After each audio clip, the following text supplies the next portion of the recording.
नमस्कार। आज हम भगवत गीता के एक बहुत ही गहरे और महत्वपूर्ण अध्याय पर बात करेंगे। अध्याय 9, राजविद्या राजगुह्य योग। हमारे पास इसके कुछ चुने हुए श्लोक हैं। हाँ, ये अध्याय वाकई बहुत खास है। ज्ञान का राजा और रहस्यों का राजा। बिल्कुल। तो हमारा मकसद है इसके मुख्य संदेशों को समझना। ये राजविद्या और राजगुह्य आखिर है क्या, और कैसे ये हमें मुक्ति की तरफ ले जा सकता है, खासकर भक्ति के जरिए। हाँ, चलिए इसे परत दर परत खोलते हैं। ठीक है, तो शुरू करते हैं पहले और दूसरे श्लोक से। श्लोक 9.1 और 9.2। यहाँ कृष्ण अर्जुन से कहते हैं कि वो ये गुह्यतम ज्ञान, मतलब सबसे गहरा रहस्य, उसे इसलिए बता रहे हैं क्योंकि वो दोष दृष्टि से रहित हैं, अनुसूयवे। हाँ, ये पहली शर्त है। और इस ज्ञान को राजविद्या कहा है, ज्ञान का राजा, और राजगुह्य रहस्यों का राजा, पवित्र करने वाला, सीधे अनुभव करने लायक। हाँ, प्रत्यक्षावगमम, और धर्म के अनुसार करने में आसान और अविनाशी। यहाँ ये बात बहुत महत्वपूर्ण है कि इसे सर्वोच्च और गुप्त क्यों कहा गया है। ये सीधे मोक्ष से जुड़ा है, और इसे समझने के लिए मन का साफ होना, वो ईर्ष्या रहित होना कितना जरूरी है। सही कहा, मन की शुद्धता पहली सीढ़ी है। अच्छा, अब आते हैं ईश्वर के सर्वव्यापी स्वरूप पर। श्लोक 9.4। कृष्ण कहते हैं, ये सारा जगत मेरे अव्यक्त रूप से व्याप्त है। सभी प्राणी मुझ में स्थित हैं, पर मैं उनमें स्थित नहीं हूं। ये सुनने में थोड़ा कंफ्यूजिंग सा लगता है ना। सब उनमें है, पर वो उनमें नहीं। हाँ, ये थोड़ा विरोधाभासी लगता है पहली बार में, पर ये असल में ईश्वर की जो दोहरी प्रकृति है ना, उसको दिखाता है। वो सब में है भी और सबसे परे भी है, इमैनेंट और ट्रांसेंडेंट। जैसे आप आकाश का उदाहरण लें। बादल आकाश में होते हैं, टिके रहते हैं। हाँ। आकाश उनका आधार है, पर क्या आकाश बादलों में लिपटा होता है, उनके गीलेपन में या रंग में? नहीं, वो बादलों से बिल्कुल अलग, स्वतंत्र है। अच्छा, हाँ, ये उदाहरण इसे काफी साफ कर देता है। वैसे ही सारा संसार ईश्वर में है, उन पर टिका है, पर ईश्वर संसार के गुणों, दुखों, सीमाओं से बंधे नहीं है, वो परे हैं। समझ गया।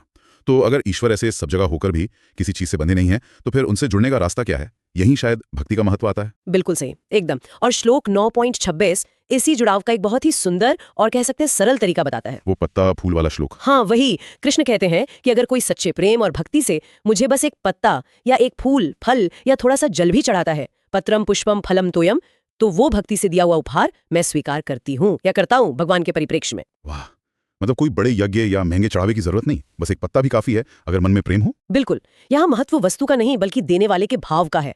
उसका शुद्ध मन, प्रियतात्मनः, और उसका प्रेम, भक्ति उपहरतम। ईश्वर को सिर्फ सच्चे दिल की जरूरत है।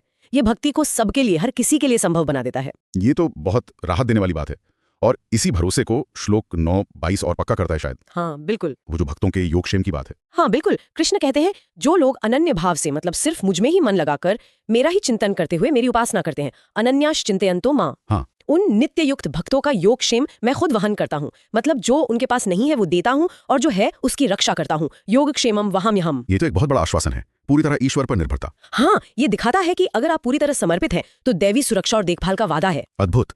लेकिन भक्ति सिर्फ सुरक्षा ही नहीं देती, शायद वो इंसान को बदल भी सकती है पूरी तरह से, जैसे श्लोक 9.30 में इशारा है। निश्चित रूप से श्लोक 9.30 तो भक्ति की परिवर्तनकारी शक्ति का आप कह सकते हैं शिखर है। कृष्ण कहते हैं कि अगर कोई बड़े से बड़ा दुराचारी भी हो, अपि चैत सुदुराचारो, हाँ। लेकिन वो अनन्य भाव से, मतलब पूरी तरह से सिर्फ मुझे भजता है, भजते मामन्य भाग, तो उसे साधु ही मानना चाहिए, साधुएव समन्तव्यः। सच में दुराचारी को भी? हाँ, क्योंकि उसने सही संकल्प कर लिया है। सम्यक व्यवसितो हि स, उसका निश्चय सही दिशा में है। ये तो कमाल है। मतलब भक्ति और सही इरादे में इतनी शक्ति है कि वो अतीत को भी मिटा सकती है। हाँ, ये यही दिखाता है कि ईश्वर की ओर मुड़ने का वो जो दृढ़ निश्चय है ना, वो कितना शक्तिशाली है।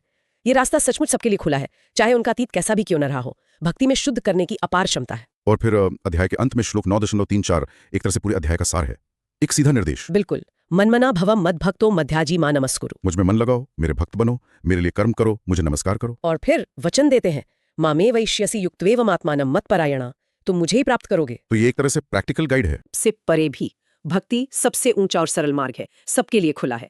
प्रेम से दी गई छोटी सी भेंट भी कबूल है, और जो पूरी तरह ईश्वर की शरण लेते हैं, ईश्वर उनकी रक्षा भी करते हैं और उन्हें पवित्र भी करते हैं। तो कुल मिलाकर अध्याय 9 का संदेश है कि अनन्य भक्ति जो सच्चे प्रेम से निकलती है, वही ईश्वर तक पहुंचने का राजमार्ग है, और ये सबके लिए है। बिल्कुल। और इस चर्चा के आखिर में एक विचार छोड़ते हैं सबके लिए।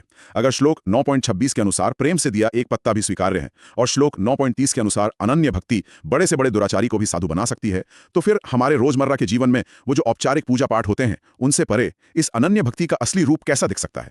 इसे कैसे जिया जा सकता है?